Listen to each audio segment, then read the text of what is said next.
that the educational system that's set up in America, it's not for black people. It's not for us.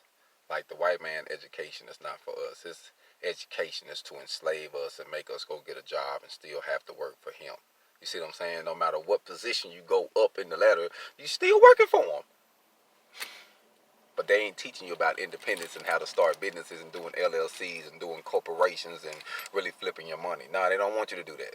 Because when you're doing that, you ain't paying homage to them and you ain't kissing their ass.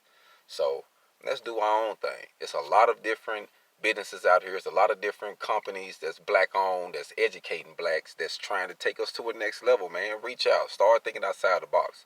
It's 2020. I know you see that this situation ain't getting you nowhere. You going to college, doing all this, and still in debt. I know people that went to college and they've been out of school for 20 years and they still paying fucking debt till they die. That's the game, man. If you're going to be free in America, you're going to have to do your own thing to be independent. Somehow. You got to figure it out. Hold on.